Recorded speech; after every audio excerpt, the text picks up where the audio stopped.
Alrighty, hi everybody. I'm Toby Au from Sony PlayStation, and to finish this year's XDS presentations off, we have a discussion that I'm sure you've all become pretty familiar with. It's definitely been a hot topic over the last few years, and you've likely discussed it with your partners this week. And that's the question of whether you should stay with asset-based or resource quoting or to move to a retainer model. Our next speaker was not only gracious enough to share this during XDSI earlier this year, but he's also made an Excel sheet available online that we can all kind of play with and model out our own unique scenarios. He's here now to share a deeper dive into the topic of his presentation, the compound interests of expertise. Please welcome the senior producer of Outsourcing for Monolith Productions, Philip Dennison. Thank you. If you happened to catch the Metazart's Monolith presentation yesterday, you will remember that I'm very handsome. So this is a presentation about a revelation I had that the money I can save from a good retainer partnership offsets the risk that I will waste money if I can't keep my dev partner busy all the time. That's the high-level topic. At the base level, it's about a spreadsheet I made, so welcome spreadsheet nerds. I'm sort of an XDS lifer, so many of you already know me. For those who haven't, I entered the games industry 20-ish years ago. A few years in, I became a producer, and for the last 10 years, I've focused primarily on external development. I'm a big fan of XDS, and I enjoy the community of developers and vendor studios, and I really appreciate all of the work that the organizers go through to set this up. People who know me would probably agree my rhetorical style relies a lot on anecdotes, probably to a fault. So I thought it would be appropriate to start by sharing an anecdote of how this talk came to be. So a biz dev rep for a major external development company dropped by my studio on a tour of Seattle video game devs, and that is Sebastian over there. Hey, Sebastian. So we went to lunch, and during our chat, he said, "We encourage our clients to use retainer deals." And I nodded approvingly, but privately and reflexively, I thought, of course you do. It's in your interest. Because the retainer agreement moves the burden of filling idle time from the seller to the buyer. Last year, I led an XDS Ignite discussion in 2017, comparing retainer agreements and piecework agreements. And I posted the results of the discussion on LinkedIn. It's mostly just a set of pros and cons, and that's not what this talk is. One of the main assumptions in last year's discussion was, and as far as I could tell, it was a widely held concern, was that retainer agreements could become rapidly inefficient if the buyer's team failed to keep the outsourcer's team supplied with new assignments, and it was my primary concern. But I suspected that my anxiety might be misplaced, and I wanted to verify it, so I started tinkering in Excel, and I made a spreadsheet which soon became baroque in its cascading formulas. But when I got it functioning, I realized he was offering good advice.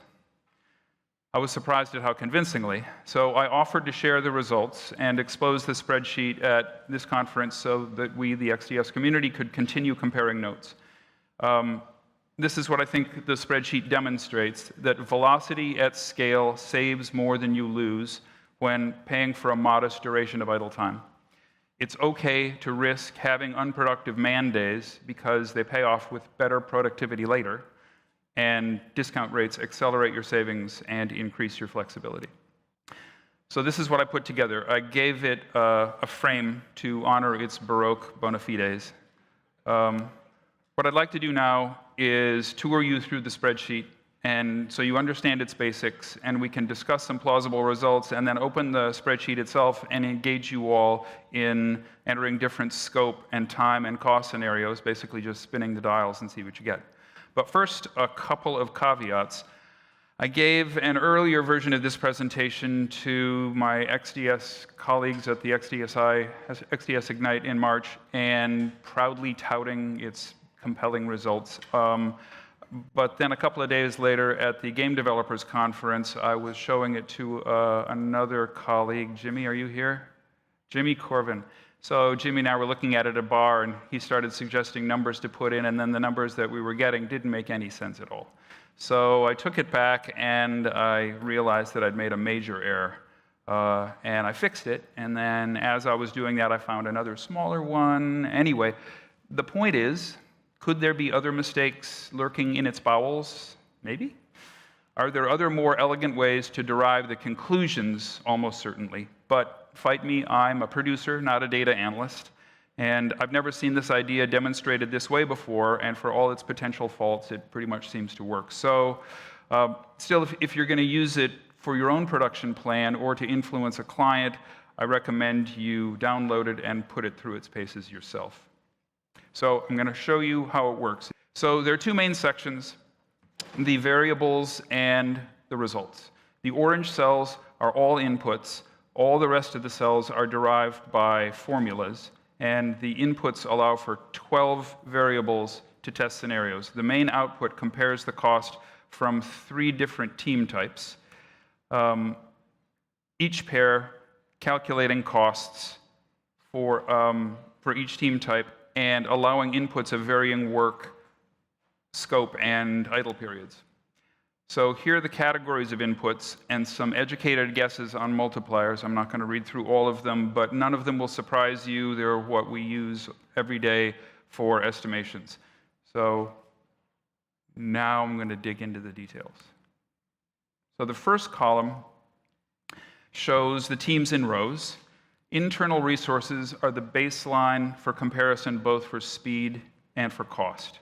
The retained team is hired for most of the projects, starting when they need to ramp up and continue work until the work is complete, or most of the project is complete. And the piecework team is retained until the current set of work is done, and then I terminate that immediate engagement until more work is available. To capture the idea of an interruption to assignments, I imagined 2 discrete sets of work separated by some amount of time. The duration of those periods and the time between the active periods are input options. And to make it sure that's clear, these inputs represent work interrupted by some idle period and then more work.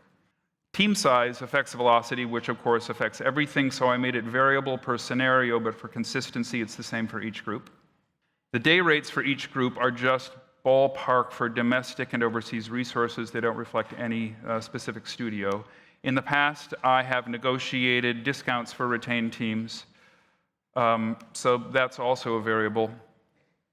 And the retainer team rate is derived by that discount, so if any. If there's no discount, the rates between the external teams are the same. Teams getting faster over time is obviously key to this examination. In these columns, I track how much time each team takes to create assets. So I'm going to go slowly here because it's a bit complex. The internal team sets the baseline. In this set of variables, they do 75 days of work in 75 paid days in period 1 and 80 days of work in 80 paid days in period 2. Remember that there are 4 resources assigned, so the latter 80 days of work is accomplished by 4 people working together over 20 calendar days. So I manage the relative speed of the external teams there. A new team will be slower than an experienced team. In this scenario, the slower period will be 30 days or 6 5-day weeks. The velocity value is 50%, half the speed of the internal resources. In the 30 days of ramp up, the 4 external resources will bill for 120 days of work, but they're going to accomplish 60 days of work relative to the internal team due to the half-speed velocity. After ramp up, the full speed velocity is, in this scenario with this variable, 75% of the internal team's speed, and the remaining 15 man-days of work will take just 20 man-days. Here's where the idle time enters the calculation. For this scenario, after the first set of work, the retainer team has 3 weeks, or with 4 resources, 60 paid man-days without critical assignments. Now, a few thoughts on idle time. First, it is important to take into account the overhead for managing the teams during this period, and so of course that figures into the calculation. But most importantly, the remote team can't actually be idle. The vendor's resources need to continue working in the dev tools and maintain communication with their partners, or the expertise will fade and they will lose facility for the pipeline. The whole point of this calculation is the value of investing in experience. So the word idle doesn't really capture it, but when you make a spreadsheet, certain things have inertia and that word just stuck. What they do, instead of being idle, could be R&D or nice to have assets or additional polish. And when I'm finished with the presentation and we move on to the spreadsheet, I'd love to get feedback from anybody on suggestions for the best way to keep a remote team working or productive in the tools if you don't have critical assets to assign. So the results of the spreadsheet culminate in the total cost column, where we use the internal estimate as a baseline and compare it to the external options. So the cost is equal to the resources times the day rate times the days plus internal overhead. The days, to recap, are calculated by the internal velocity times the efficiency factors. How I calculate internal overhead, I really look forward to following up with Larry Colvin after his excellent presentation on some of the actual data that he collected. But the way I figure it is it's calculated as a percentage of 1 day spent per external resource times the number of external paid man days times the internal day rate. The amount of time invested in managing external people varies with the familiarity of the teams. A new relationship will take more time. A mature relationship will take less effort. And as I mentioned, an idle team also requires some management. So some notes on internal effort. My calculation is based more on rough guesses and observation than careful analysis of data. Each new external artist here takes a collective internal effort of 9% of a day to manage. That covers onboarding, instruction, contracts, invoices, asset intake, etc. An experienced team takes less internal oversight. In this formula, it's half of the internal effort.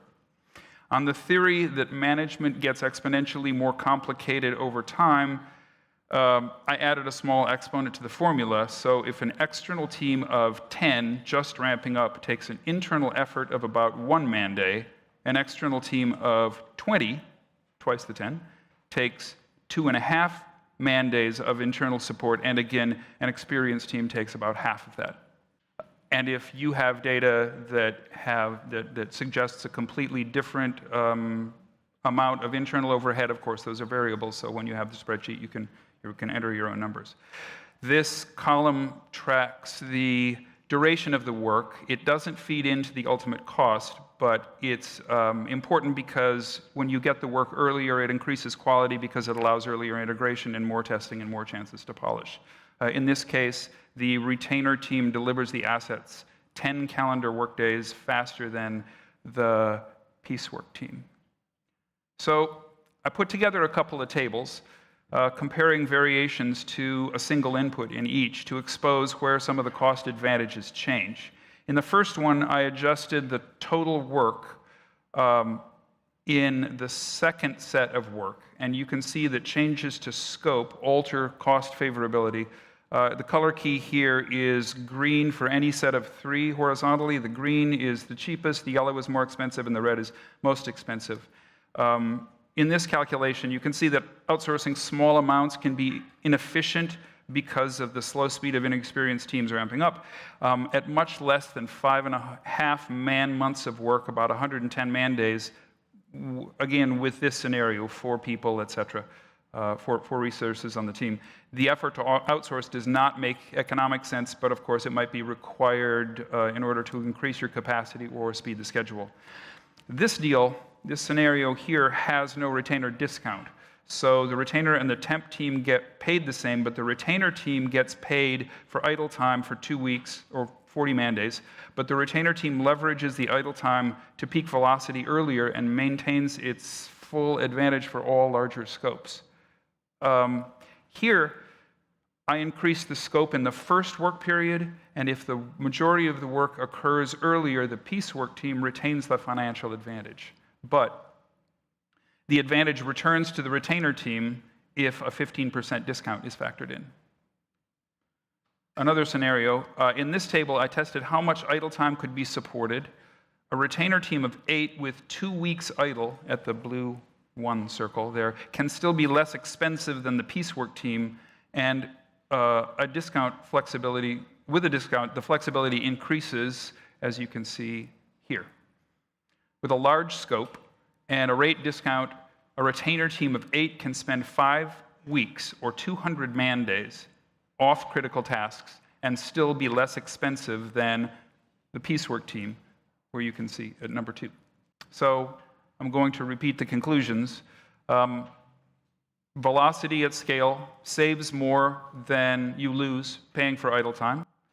It's okay to risk having unproductive man days because they pay off with higher productivity later, and discount rates accelerate your savings. All right, well, thank you very much. Please.